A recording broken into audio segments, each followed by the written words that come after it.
Who is here for the first time? Quite a lot. And I hope not the last either. Anyway, for those who have not been here before, it's very simple. I mean, I have a conversation with our speaker for about 15 or 20 minutes, and then the idea is that you, the public, come and quiz and ask him questions. I mean, I've been very lucky to have had some extraordinary people, and Loyd is one of them today. And just for a bit of parish notice, you'll see this list with further stars coming. Tomorrow we've got Judi Dench, then next week Richard Grant, Anthony Gormley, Jimmy Carr, Hannah Rothschild, Nicholas DeRosa, and Jamar. Nicholas Parsons, who's 92 years old. And I'm hoping that those who come might take part in a sort of impromptu version of Just a Minute. And then we've got Julian Fellows and Kirsty Young and various other people. Anyway, now, when I met Loyd, it was because I have a house inside Hyde Park, and Loyd has become chairman of Royal Parks. Your landlord? My landlord. And very fearful. But when I looked him up, I have never met anybody who has done so much. I mean, he's gone to 3 universities, and I counted, I think he's got about 3 honorary doctorates, and he has sat on, as president or trustee or chairman, 25 extraordinary committees and so forth. And he's famous as a foodie, but he is famous also as a great protector of our heritage. And he's an expert in art, history, music. He plays in a band, which is, I think you're playing in Glastonbury this coming month. Yeah, I'll see you there. And so what do you not do? I mean, what can't you stand doing? Well, I mean, if I had to ask you a question, will you do this? And you say, absolutely not. What is the one question or one thing that you would not want to do? Play bridge. Play bridge. I agree with you. Yes. And I don't play golf either. I'm not old enough to play golf. But for example, I like to see your, I want to understand your day. Yeah. So for example, this morning, when you woke up, I want to know what you had for breakfast, because you're a foodie. I want to know what you listen to, if anything, in music. So what did you have for breakfast this morning? You chose the worst day. Oh, why? To ask me, because I was in Hampshire yesterday fishing. I love fishing. So I was... I fish. I was... yeah, for compliments. Oh, I see. Yeah. Well, I Did fished. you catch anything? No, I had a remarkably unsuccessful day. But at any rate, I was in Hampshire last night, and I had to get a very early train back to London this morning. So I woke up, I was up at 6 o'clock this morning, and I didn't have any breakfast at all, which I find a pretty grim start to the day, because I have to have 3 meals a day. But how about the train? I mean, the train, no, the train was horrible. In fact, I sat on the floor. I was on the 7:15 train from Winchester to Waterloo, and I sat on the floor and read a book about Bernini. Bellini? No, Bernini. Bernini. As opposed to Bellini. Yes. And so Sculptor. My breakfast this morning was just a non-event. Why didn't you do something about this breakfast on the train? I mean, we used to have Pullmans and so forth, and now you're sitting on the floor. Was there a buffet, Carl? No, there was nothing. There was nothing. Not but even what a you would trolley. What would you normally have in the morning? I would normally have... I'm very fond of soft-boiled eggs. I'm very poached eggs. I'm very conventional, and a soft-boiled egg makes me extremely happy. How do you tell people? I've always wanted to know, if you go to a restaurant or somewhere, how do people perfect a soft-boiled egg? You have to have it at home. Yeah, but do you put it in... You know, it's rather like porridge. If you want porridge, you need to make it yourself, basically. You can't Never have porridge in a restaurant. Okay, well, there it is. I'm sorry I How couldn't about a help. hotel? Scottish hotel. Scottish hotel, yes. Yes. All right. Well, anyway, not in prison either. Speak for yourself. I don't know. Do you listen to music in the morning when you wake up? You know something, if I'm on a train, if I wake up and I have to get on a train, which I quite often do, I will listen to music. Yes. And usually something, I'm quite a sort of, I'm quite a lead head. Means I love Led Zeppelin. And I find A Whole Lot of Love makes a very good sort of breakfast anthem. All right, well, there it is. Or something like Howling Wolf, you know, rather sort of, I like very aggressive music early in the morning. Do you think you are overeducated? You went to Boston, you went to London School of Economics, Yeah. you went to Cambridge. I mean, what were you thinking? Yeah, I'm totally overeducated. Yeah. Do you think if somebody came up to you and said, I don't want to go to university today, what would you say to the young man? I'd say that's a really good idea. I mean, it just happens, I just love learning things, and I'm better off. What did you learn at Boston most when you left What did I learn at Boston University? I learned how to write because I was working for Rolling Stone as a journalist and pretending to be a student. So my time at Boston University was really just kind of an excuse to spend a lot of time writing about pop music. All right, and what did you learn at the LSE? At the London School of Economics, I learned what I suppose historians would say, to interrogate sources, to determine whether the facts were really facts that were worth respecting. So I learned that. What was the biggest howler you discovered at the biggest LSE? howler? Yeah, the biggest Crikey. untruth. The biggest untruth. I was very interested. I did a lot of research on the history of gin drinking and this is true.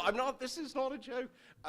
It sounds like a joke, but I was very interested in the history of gin drinking in early 18th century London. And I was investigating the relationship between consumption of gin and the death rate in London between 1700 and 1750. And I learned that a lot of the things that people thought were true about that period weren't true at all. So there was no howler. Was gin particularly prevalent in England? Yeah, gin was very prevalent in England, and there's the famous Hogarth engraving, which contrasts the social degradation of Gin Lane with Beer Alley, because the idea was that gin drinking was a filthy foreign habit, whereas beer drinking was a marvelous British thing. It's kind of a prefiguration of the whole Brexit debate. Where did gin originate from? Holland. But actually, I mean, it was really interesting, and I remember, and it was all part of a real fear in the early 18th century, and I think this was largely fueled by the arrival of King William from Holland as a foreign monarch. There was a real fear that Britain was being taken over by Europe. And indeed, in one of the early issues of The Spectator, which was a very important magazine in the early 18th century, Addison and Steele said that gin was as dangerous as a French ragout, which I thought was kind of an extraordinary analogy. So it's interesting. The one thing that you learn as a historian, and basically I'm an unemployed historian, the thing you learn is that things like the debate about Britain's national identity and our relationship with Europe and so on is something that's been played out over hundreds of years. Do you like gin? No. Oh, right. Well, I don't like it at all, actually. And what did you finally learn at Cambridge then?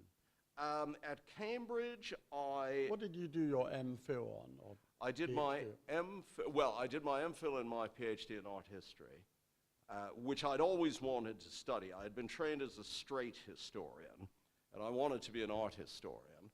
And so I had to do an MPhil in art history to prove that I could do it, and then do a PhD afterwards. What was the periods in art in which you were particularly interested? I'm an 18th century person, although I'm now moving back to the 17th century. I'm researching a new book, which is a 17th century book. So I'm going backwards. Were the French, I'll finish in the Middle Ages eventually. If I live long enough, I might even get to the Roman Empire. Who knows? I mean, how would you rate the Sun King, for example? The Sun King? Well, you know. His contribution. Other I than Versailles. I think that's a highly complex question, which might you went to Free University. If nobody understands it, nobody would. So give it to us. Well, what I was taught to say, I mean, it was very interesting. One of the things that I got to do at Cambridge, which was fascinating, was when I was doing my PhD, I got to teach undergraduates. And learning how to teach undergraduates was really interesting. In fact, one of my,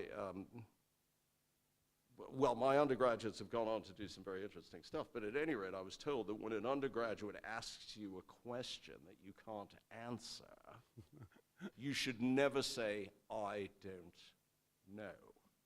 What you should say is, "We don't know," which is to indicate that, you know, human knowledge has not yet addressed that question. So in terms of my judgment of the importance of the Sun King, I would say, David, we don't yet know. I hope that like helps. when Chow Yun-lai was asked what he thought of the French Revolution, he said, it's too early to tell.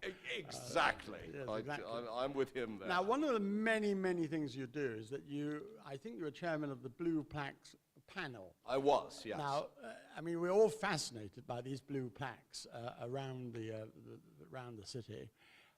What qualification do you have to go through before you qualify as somebody famous enough to have the name written within this blue plaque? Yeah, well, I mean, the blue plaques are brilliant. They are one of the greatest things about London. And it's a very old thing. The first blue plaque was put up in the late 1860s. And when I was researching the history of the blue plaques, because when I became chairman, you know, being a historian, I had to find out how it all started, et cetera, et cetera. And the first proposal to Parliament described it as a scheme for commemorating the residences of dead celebrities, which I thought was really wonderful sort of phraseology. When I became chairman of Blue Plaques, I mean, I'll never forget when do you remember Klaus Moser? Of course, well, very much so. When Klaus Moser became chairman of the Royal Opera House, he said he had suddenly discovered how many friends he had. He'd never known before. And when I became chairman of Blue Plaques, people would come up to me at sort of drinks parties and say, look, how do I get a blue plaque? And I said, first of all, you have to be dead. I said, you've got to be dead for 20 years. So that was kind of a conversation stopper most of the time. So dead for 20 years. You have to be, it is either 20 years after death or 100 years after birth. But if you're 100 years old, you still don't get one until I'm just trying to decide the maximum age at which you maximize your chance of getting one. Well, look, we gave one to John Lennon, so you can work it out from there. But when? John Lennon, we gave John Lennon a blue plaque in Liverpool 20 years to the day after his murder. So there has been no exception? No. Yeah. So and it's quite important that, because otherwise you need the perspective. You need the perspective. And it's regarded that, you know, after 20 years, one can make a sort of reasoned judgment. But is there a quota? How many blue plaques are given out every year? Well, it's based very much on how many. I mean, when I was doing it, it was being done by English Heritage. And, I mean, it was based very much on how many we could afford to give out, because actually they are extremely expensive. What, to drill a hole and then stick a piece of... I mean, Well, how much are we talking about? It can't be more than $2.5 grand. Oh, it is, because Really? Why? well, firstly, because You've been ripped off. I can do it for you. What? I David's got going a to start Chinese making them at home. masonry. No, I'll I'll do it tell for you. 20 quid. You know, I'll tell you why. Firstly, there are the below-the-line costs, namely people have to research.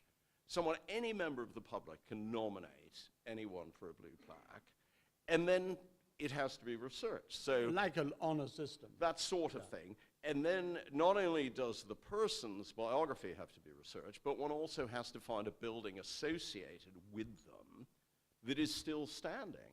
Because blue plaques, in the very early days, blue plaques were often put on the site of a demolished building. Oh. But nowadays, they must be on the site of a building that the person actually lived or worked in. So that requires quite a lot of research. So there's a lot of below-the-line cost.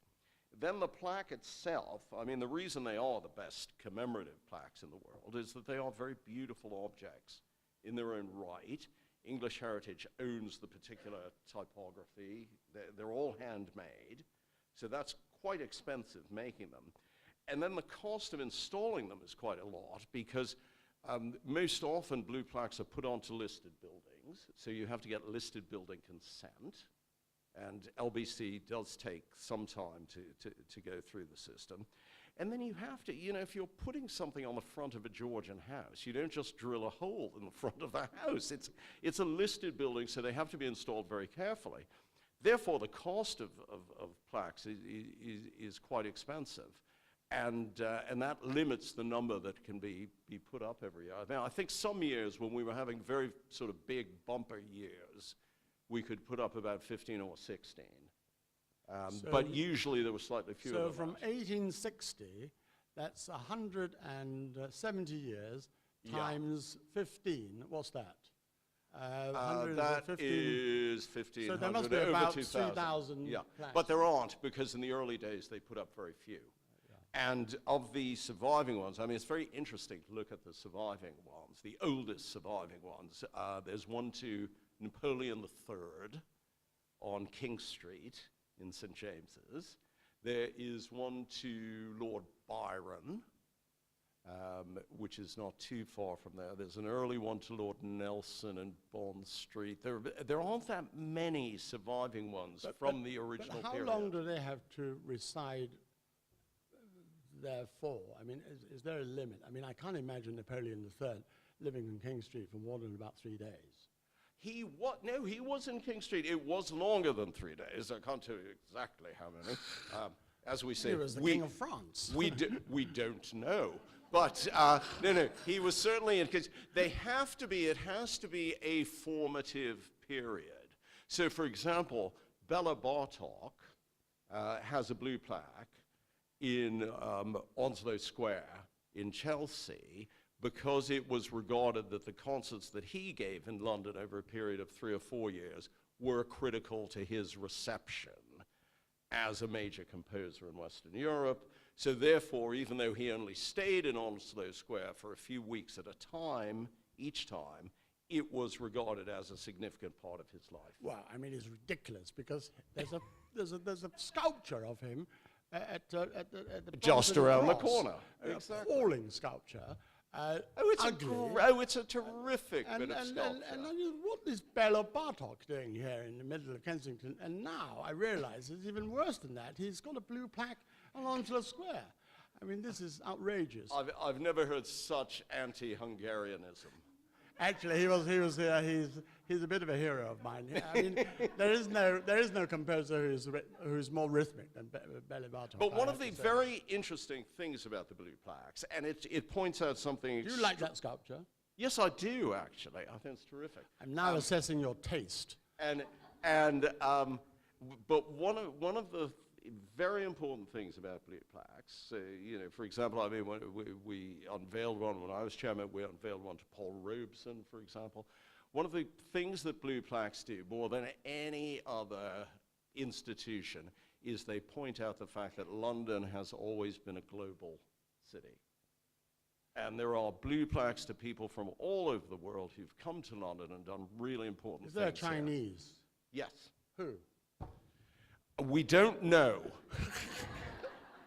I have to look it up and I'll tell you. Why blue? That's a really good question, because some of the early blue plaques were in fact aubergine colored. Oh, They're rather really? beautiful. Yeah, Oh, amazing. yeah. I want to know who the Chinese is. I will tell you within 24 hours. Will I be able to qualify outside one of your lodge rangers cottage in Hyde Park in 20 years' time when I'm dead? Not in 10 years. Anyway, we've spent enough on blue plaques, but I have to say, we're all fascinated by blue plaques. What was the last one that you noticed that was posted up, which might be of interest to us all? Oh, there was a very, very, very good one recently, just the other day, which oddly enough, I think Judi Dench unveiled. Oh, yes. You can ask yeah, her tomorrow. Yes. Ask her tomorrow. It was, yes, I know who it was. It was Gielgud or somebody. Gielgud. I think it was John. Oh, Gielgud. it was John Gielgud. Yeah, it was John Gielgud. And she berated the fact that nowadays actors don't really, they mumble their lines and so forth, whereas, you know, that generation of Gielgud, Richardson, they were sort of slightly frowned upon and forgotten, but they really, you know, had beautiful diction and so forth that people, yeah, absolutely, John Gielgud. But John Gielgud also lived in a house that Tony Blair bought. Mm. Correct? Exactly, that Yes. house in Oxfordshire. Yeah, exactly. Is there a blue plaque there?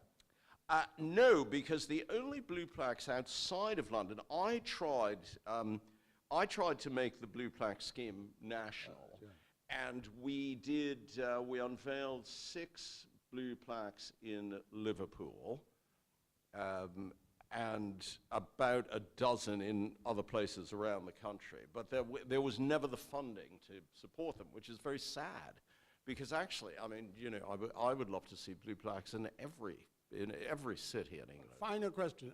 Are there any buildings where it's a double whammer? Is there 2 blue plaques or Yes. 3 blue plaques? Yes. What's the record? There are 2 blue plaques on the front of the Lansdowne Club in Berkeley Square. One to the first Marquess of Lansdowne, who was a great sort of pro-American in the late 18th century. He was kind of a Republican. And it was also, you know, much later it became the house, the home of Gordon Selfridge. So the Lansdowne Club has 2 blue plaques, one to Gordon Selfridge and one to the Marquess of Lansdowne. Good. Well, there it is. Now, of the 25 organizations that I mentioned, well, I won't go through them, the heritage, as I said, blue plaque, and there's libraries and so forth. Which is your favorite library in the world? My favorite library in the world is possibly, favorite library in the world. Or in Possibly Britain? the Boston Athenaeum, which is one of the greatest libraries in the world. I love the London Library.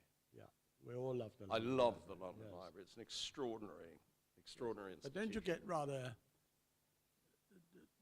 eerie walking through those terrible grid?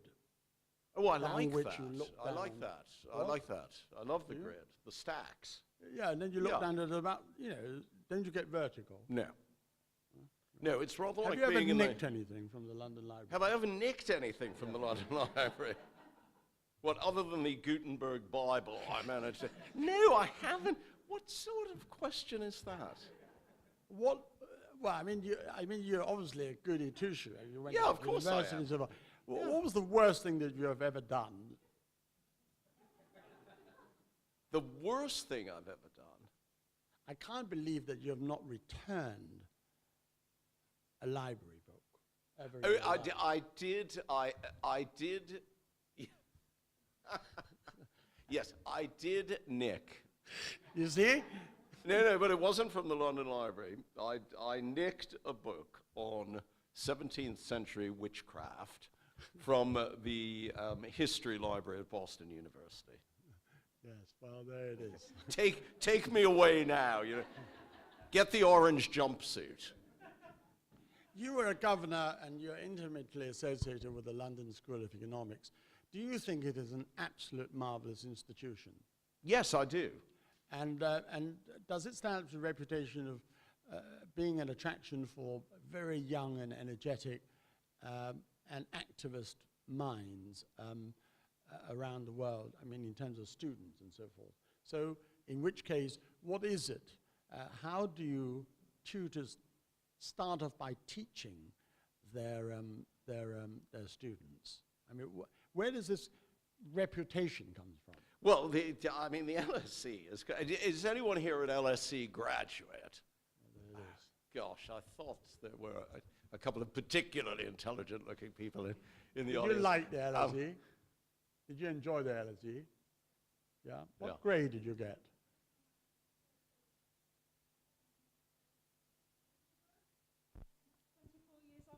Social worker. Oh, brilliant, Yeah. wonderful. It's, I mean, one of the extraordinary things, when I went to the LSE, I arrived in London in 1974, which was an extraordinarily bad time to arrive here, because it was just at the end of the 3-day week, and it was in the midst of a very heavy IRA bombing campaign. And my best friend had gone off to Harvard Business School, and I'd gone off to the LSE, and I said, how's the B school? And he said, oh, I've got a wonderful room, and the food is fabulous, et cetera, et cetera. And he said, what's the LSE like? And I said, it's an intellectual slum, which is what it was. I mean, it had nothing to commend itself other than sheer brain power.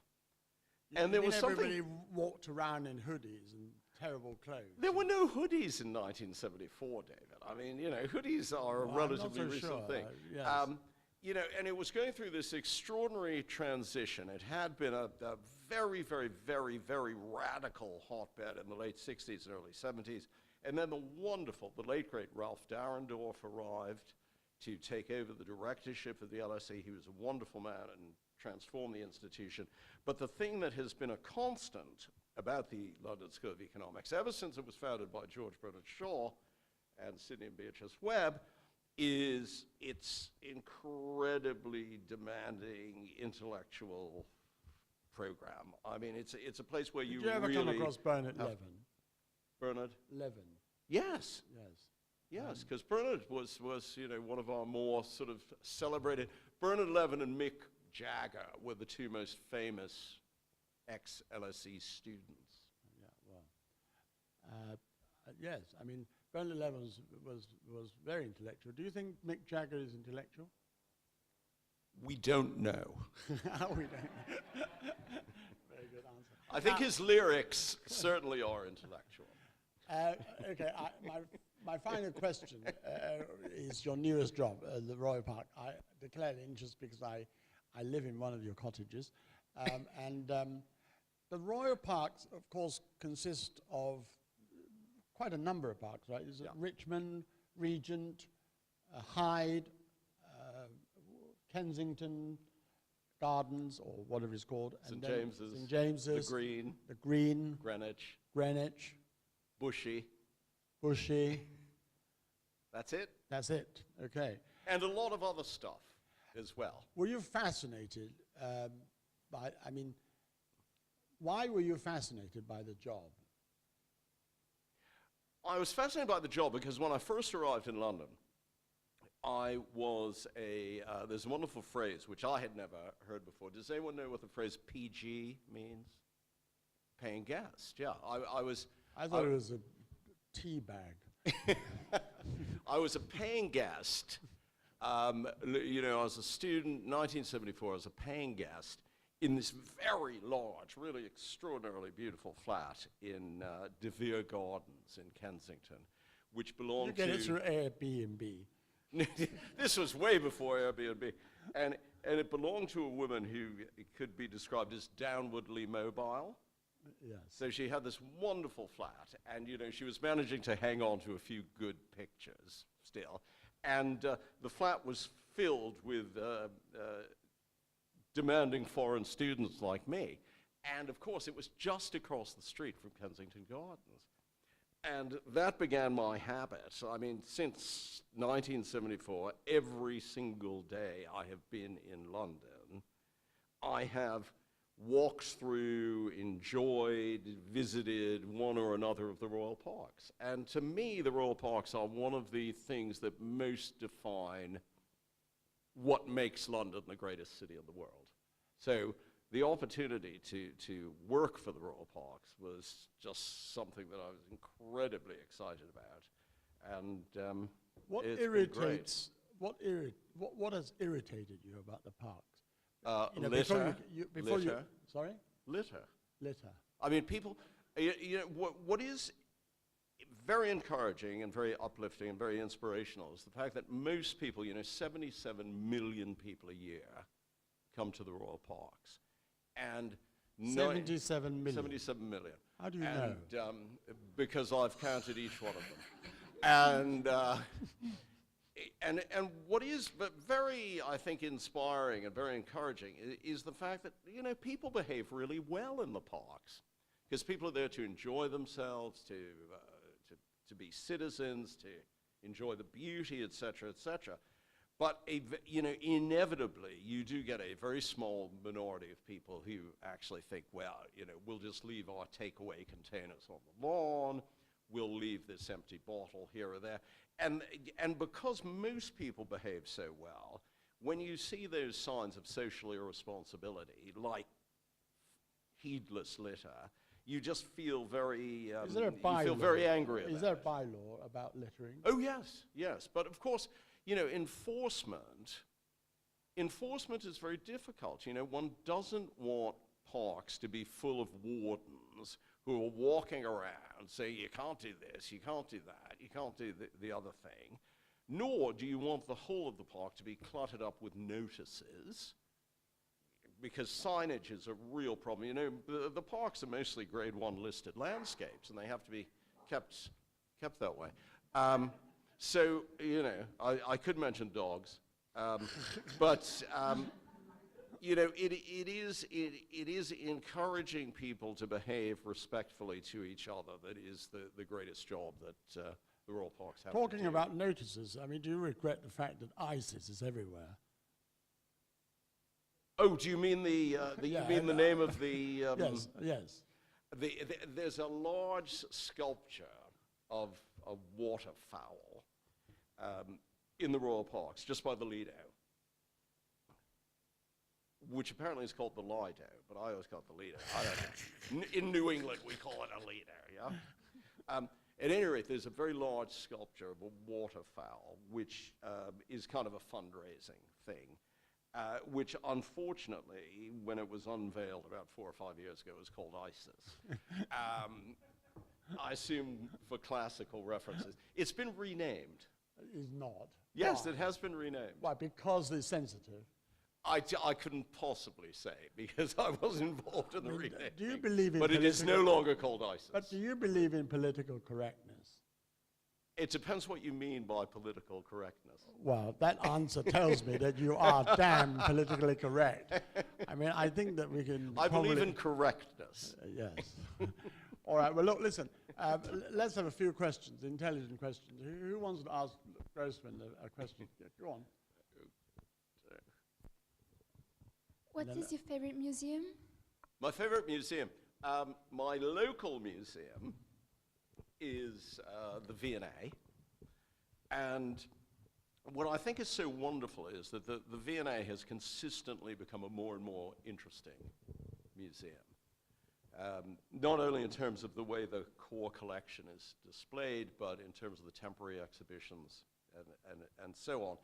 And what I like about the V&A is I like seeing the number of young people who come to the V&A. You know, and quite often they, you know, maybe a lot of them are there to, I don't know, look at the David Bowie exhibition or something, but they then go on to appreciate and get interested in the permanent collection. I think that's a great thing. In terms of sheer pleasure, you know, if I really want to indulge myself, I would say probably maybe Dulwich or the Wallace Collection or the National Gallery. I mean, I like picture galleries. I'm thrilled at what's happening at Leighton House, because Leighton House is one of the great kind of relatively undiscovered treasures of London museums. we're very fortunate. You know, London has some of the greatest museums in the world. We need better temporary exhibition space. Paris has much better temporary exhibition space. But in terms of our permanent collections, you know, it's very hard to find anywhere that has the combined riches of the Courtauld, the Wallace, Dulwich, the National Gallery, and so on. So it's very hard to say what one's favorite is. You mentioned the London Museum. It's impossible to get to. It's in the middle of a rain. Oh, the Museum of London, but that's moving. Oh, is that, that's moving. Well, yeah. I'm not surprised. You can go, yeah.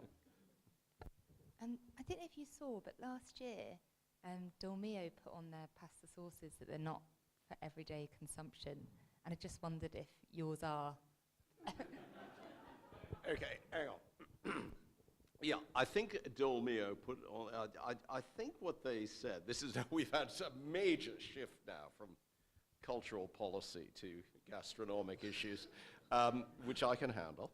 I think what Dolmio said, I think they were very concerned about the amount of sugar that they had in their sauces. And therefore, for some reason, they advised that they weren't for everyday consumption.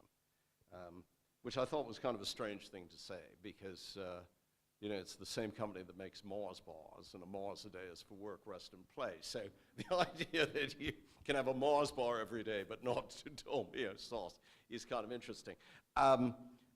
We have, my sauce, you know, I don't want this to be a sort of commercial opportunity, but we've always tried to have the absolute minimal amount of sugar in order to balance the acidity and keep from putting all sorts of strange things in order to make for a longer shelf life. So, you know, my view is that a minimal amount of sugar is okay if it's doing a job, but it's not okay if it's just disguising the fact that you're using less good ingredients. So, you know, I use the amount of sugar I think is appropriate. What is your sauce called? Well, after a lot of work, we came up with this name, Loyd Grossman sauces, because, you know. You know, your word Loyd is very strange. I mean, yeah, I know I it's keep strange. Wrong. Yeah. I keep spelling it wrong. So do I. So does everyone. Yeah, but where is it? So did my from? father. Where did it come from? It's not I don't Lloyd's know. Bank. I don't know. I have no idea. I mean, when I from tried the- to Google you, it took me about 10 minutes. Came from the it came from the Lloyd right. Came from the tortured imagination of my father. Well, there it is. Yes. Yeah. 1-2 question. Yeah. How did an art historian suddenly go into television in the way that you did, in the rather sort of anodyne, Yeah. very pleasant programs, Yeah. but Yeah. very Well, sort by- of non sort of intellectual? Yeah. Yeah. Speak for yourself. That was very polite. Yeah. I was, as they say, minding my own business. I went to work for a magazine called Harpers and Queen, which was very glamorous in its time. And I was sitting there one day, minding my own business, and I got a phone call from someone saying, I'm a producer for TVAM, and we're looking for new people to be on television, and we'd like to talk to you. Which I thought was very surprising, because I'd never heard of TVAM. I wasn't interested in television other than to watch it. So I went and, you know, was taken to a very lavish lunch by 3 producers who said, "Oh, we really want you to be on our new television station." You know, which was quite flattering. What year was this? TVAM went on air on February the 1st, 1983. This was probably July 82.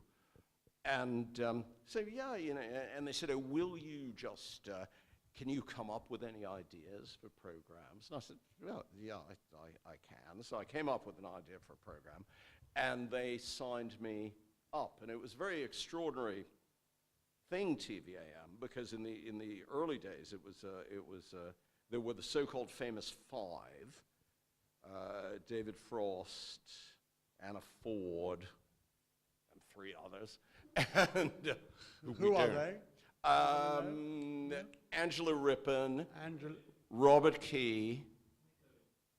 No, Nick was a presenter, but he wasn't one of the 5 founders. No, I don't think Michael Parkinson. No, not Parky. No, David Frost. Frost, yeah. So at any rate, there were these 5, and I got on to TVAM, and it was kind of and the thing that I was doing was a big success. What was the first program? This was called Through the Keyhole, and yeah. which is still, I mean, has now been on television for 34 years. I know, it was on the other day. Yeah, it's on Saturday terrible nights program. on ITV. Marvelous program. I know Wonderful. The format. One of the No, best I think, programs sorry, ever. Let me correct myself. Okay. It's a marvelous concept, but I mean, they do it so tackily now. I mean, couldn't possibly say, as I'm very involved House in of it. Cards. I'm what was very- that Prime Minister. I couldn't possibly comment. I'm very involved in it. But at any rate, about 2 or 3 years after I was recruited to TVAM, I Listen, asked... I want to know how you came up with that idea. Sorry, I mean, is it because you're a voyeur or what? No, I just was thinking, I was just trying to Come think on, of something. I mean, you say you must have some provenance. No, because I am not remotely interested in celebrities, and I'm not interested in interior I design. didn't say that you were particularly. interested in celebrity or interior design. But you'd so have that to, because were that's you what a the program is voyeur? about. Yes, I mean, yeah. But anyway, you then, I think you also made Masterchef, didn't you? Yeah, but I was just doing that. I was just a hired hand because I was a, So I- you I are had a a very real successful program. pioneer of what is now raging. Too many food programs, yeah. Do you think there are too many food programs? I think so. I Aren't mean, you irritated that you haven't cashed in on it? no, I Because- can't believe it. I mean, do you ever lie? no. Because A, you don't know if I haven't cashed in on it, and B, I presented MasterChef for, I think, 10 years, and then I thought I'd had enough of it, which I had. And it's always good to have enough of it before they have enough of you. So, no, but I think, television is the sort of medium in which there's always, when there's a good idea, day one there's a good idea, and day 2 there's too much of a good idea. So, there was a moment where there was nothing but snooker on television. Then there's nothing but property programs.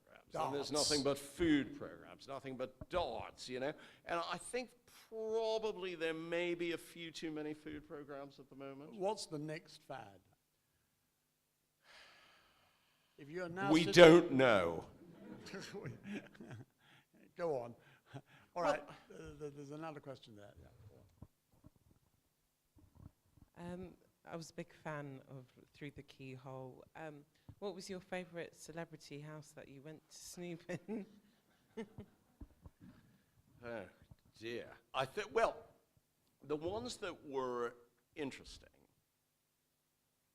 were inevitably the ones that were the most outrageous, the most over-the-top ones. So, and I mean, what was quite funny about it was when I was doing the series, I was going around doing the houses of all these sort of incredibly famous people, almost none of whom I had ever heard of, because, I hadn't grown up in England. I didn't know who any of these people were. And I think one of the most interesting ones, because it was so over the top, belonged to a comedian called Freddie Starr. Yes. And what I remember most vividly about it, I mean, it's probably, what David has at home, but I remember very vividly in his bathroom, he had Monogram soap, which I thought was, Do you have soap that has DT on it? No, it's very stupid to have it because, once you start using it, it goes. You can't, there's no point. I mean, That's an idea. whoever Yes, it's a thought- declining asset. Yeah, it's a declining asset, yeah. But Freddie Starr, is he still alive? Yes. Is he still alive? Yes, Well, I think so. Yes, okay. Yes, I hope But so. it must be terrible under your scrutiny because you look at the art, obviously. You look at the food, you look at the kitchen cupboards, and you look at the everything else. It must be terribly critical, but there it is. Any other question? Yes. 1 and 2. Loyd, if you probably get asked a lot, but if you could recommend any restaurant in London, your favourite one, regardless of budget or cuisine, an all-rounder, or maybe one or two all-rounders, what would you go for? You know, there is no such thing as the one restaurant that suits everyone, I don't think. And I remember years ago, one of the things I did when I was working at Harpers and Queen, I suddenly found myself being the magazine's restaurant critic. And it's hard to conceive of it now because every single publication now has a restaurant critic. I mean, everything. You know, whether it's sort of Hampshire Living or, you know, the Ham and High or whatever, everyone's got a restaurant critic.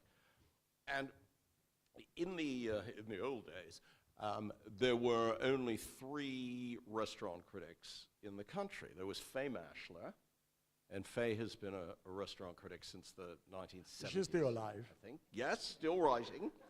There was Faye Mashler. There was my opposite number at Vogue, Bevis Hillier. Occasionally, there was a very celebrated harmonica player called Larry Adler, who occasionally wrote for a magazine called What's On in London, which no one read. And then there was Harpers and Queen. Now, the original restaurant... Michael Winner, had he not come? Oh, no. This was decades before Michael Winner was even a glint in anyone's eye. I mean, God, no one but had he's even, dead. No one had heard of Michael Winner when I was doing this. And it's not that funny. and Harper's had their first restaurant critic was this wonderful, wonderful man called Humphrey Littleton, who was a jazz musician. And he was succeeded by Quentin Crewe. And Quentin Crewe was succeeded by Clement Freud. And then they appointed an Italian journalist as the restaurant critic called Gaia Savadio, who you might have come across. And one day I got a frantic call from the editor. This is how things happen. I got a frantic call from the editor of Harpers and Queen, who was also Italian, Willie Landels, who said, "Oh, my dear, the most terrible thing has happened." And I said, "What?" "Gaia has gone on holiday without giving in her copy. You know something about food, don't you?" And I said, "Well, yeah. Would you become the restaurant critic?" So I said, "Okay, fine." And I went out, and I went to 3 restaurants that day and stayed up all night writing a review of them and ended up being their restaurant critic for 13 years. And during that time, the one thing I learned is that, well, I learned a couple of things. Number one is no restaurant is a democracy. The best restaurant to go to is the one that thinks you're the best customer. And I happen to I don't like very elaborate restaurants. I hate those restaurants where they, you know that thing of, it's called a cloche? And the worst restaurant in the world, to me, by definition, is the one where the waiters descend on your table and they put the stuff in front of you and they simultaneously lift the cloche. And then, before you can eat it, they tell you what it is. What you ordered. As if you haven't ordered it. You know, this is the halibut with wild field mushrooms and a duxelle of cherries. And I hate that. I like really simple restaurants. Well, can you name one, just to please our question? I love, I'm just thinking, one of the restaurants I've been going to forever is the really rundown Polish restaurant in South Kensington, Ducky's. I love the Wolseley. Yeah. Been going to the Wolseley. Well, you're going to hear anybody speak. Almost every day. I think the best, I think the Wolseley should be turned into an examination center for lip readers. There it is. I do think a lot of restaurants are way too noisy. Oh, no. Sexy really. Fish. Have you tried Sexy Fish? Sexy You can Fish hear is it very from noisy. across Barclay Square. Yeah. So what's that? Sexy Fish. Yes. Right. When eventually you slip this mortal coil, which we hope, obviously, which we hope will be in a long time to come. Thank you. And the Times does your obituary, double-page spread, of course. Now, you are an amazing polymath, but what would you like the Times to spend most of its pages on talking about you? Gee. My failed musical career. The fact that I was a failed rock guitarist, I think. You play the guitar every day. I do play the guitar. I'm making my 7th appearance at Glastonbury on June the 22nd. But I wanted to be a professional musician. I really wanted to be a professional musician. But did you ever train to be a classical guitarist? Yeah, for about a minute. Yeah.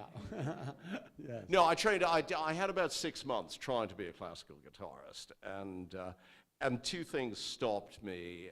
Number one, I was terrible, and number two, it was, he was interested. This was in the 1960s. I mean, he was interested in some kid playing Bach on the guitar. I wanted to play rock. Yes. Which I did. Do you think Eric Clapton is a very good guitarist? He's not too bad. I don't think he is the greatest, but he is the greatest guitar. Who is your icon? My icon is Buddy Guy. Buddy Guy, the king of Chicago blues, and I suppose I like that school of guitar playing. I was a big Ray.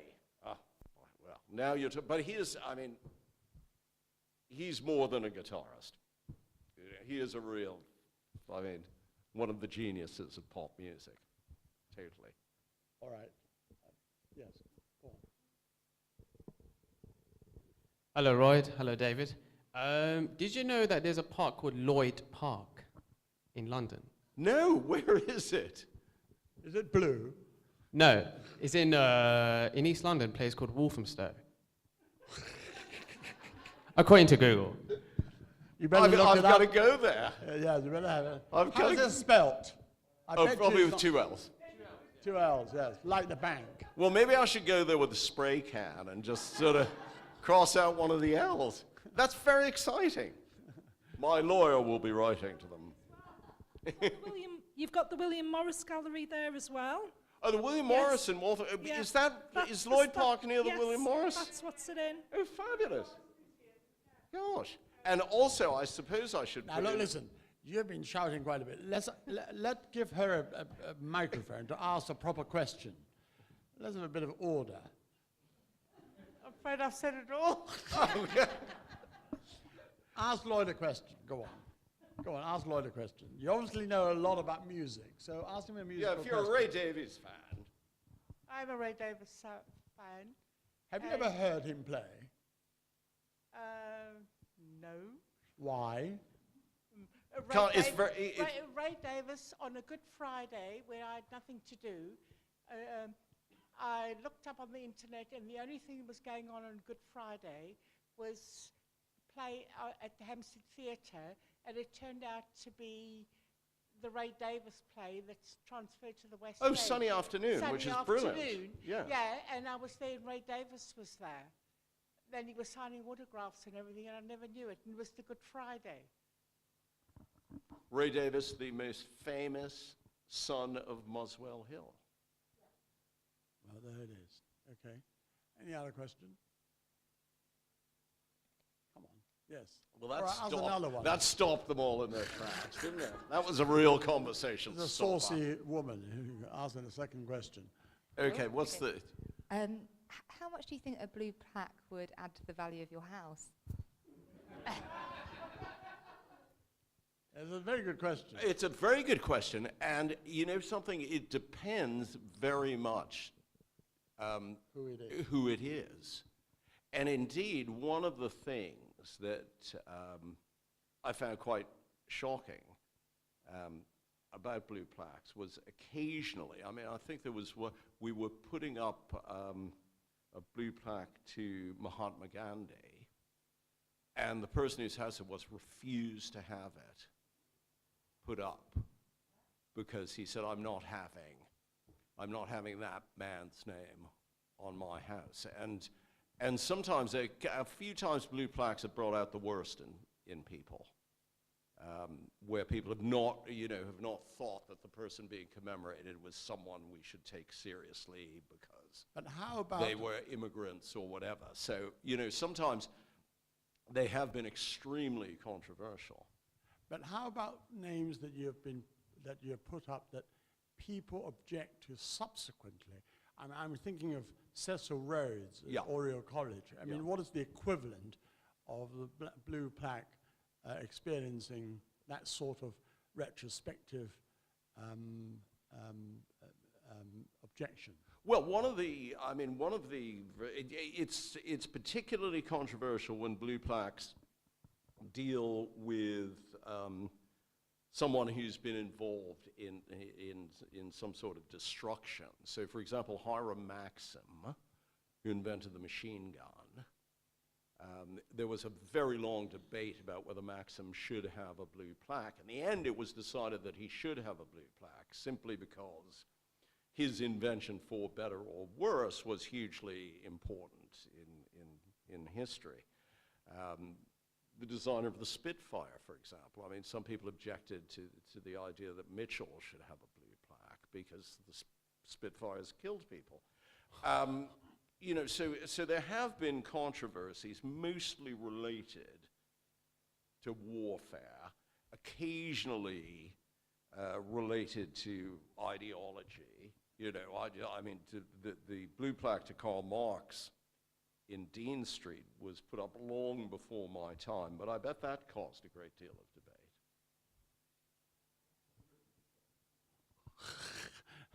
No, Ribbentrop does not have a blue plaque, but what's very interesting in terms of minor Nazi history in London is that in the garden of the Royal Society, there is the gravestone of the dog of the first Nazi ambassador to the UK. There it is. And it's one of the great, I'm very How fond about of dogs. Oswald Mosley? Has he No. got one? No. And he wouldn't be allowed.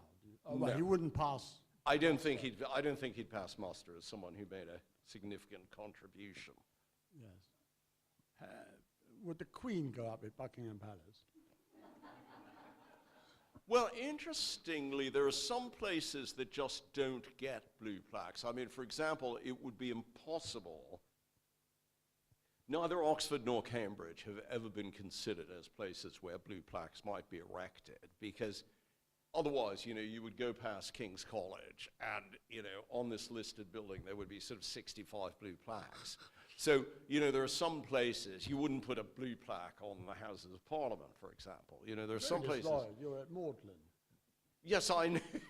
No, well, I mean, Magdalen, goes without saying, would have so many blue plaques that, But, there are certain places where blue plaques wouldn't be appropriate because you'd have to have too many and it would damage the nature of the building.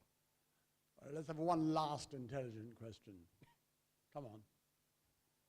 All right. Better be good.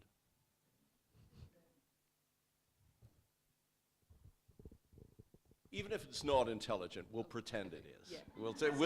We'll take it really seriously, Yeah. whatever you ask. You've done so many things in your life already. What are you most passionate about, and what's next? I don't know. I mean, I've just usually tended to let things happen, so I have no idea. I have no idea what's going to happen. What's going to happen next? I love learning things. And that's why I asked you the first question: is that what don't you like? I mean, I just like I kind of like doing things that I'm just barely qualified to do because I kind of like learning about. I like learning about them. I like learning, and I hope I will never stop loving to learn things. So who knows what the next? I don't know. Yeah, I agree. I I don't mean, know. I think I might eventually learn to play guitar. I'm still trying. You're being modest, but I agree with you. I think curiosity is the greatest quality and the most important one in life. But To end the session, I want to ask a question on behalf of my two dogs who are at the back there. Yeah. You talked about litter in the park. I mean, do you get complaints about dog poo? Yeah.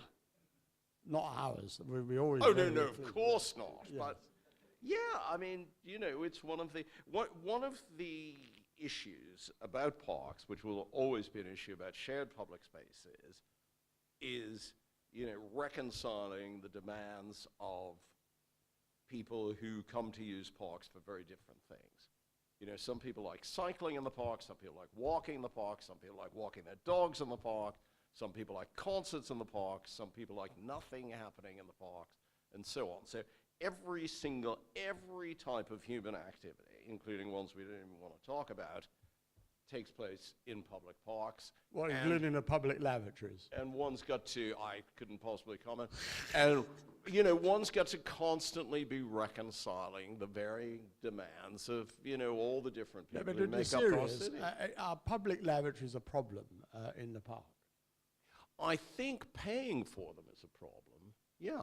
Yeah, I think paying for them is a problem because, of course, one wants to provide, you know, any sort of service to a standard, yet, of course, never price anyone out. I mean, has the Royal Parks ever taken an interest in being avant-garde with the design of loos publicly, because it's very popular in Asia. You know, they try to install them as incredibly innovative kind of lavatory and so forth. Does the Royal Park bother about things like that? Well, I mean, interestingly, we've been quite involved over the last couple of years in finding new designs for public drinking fountains, trying to find ones that work well and are hygienic and aesthetically fit into Grade 1 listed landscapes. And when we announced the creation of the David Tang Prize for Public Lavatories, no doubt we will be improving those as well. So I like the Japanese one, where you sit down very warmly and they sort of flip open and you don't have to do anything. You sort of touch a button. You don't have to do anything. Yes. No, you don't. You literally don't. You sit down and it's very warm and you get up and you wait and everything is wonderful and you come out incredibly clean in 5 minutes. Ladies and gentlemen, will you please join me in thanking Loyd Grossman? Thank you. Thank you very much. Yeah, thanks. I hope you enjoyed it. That was very entertaining.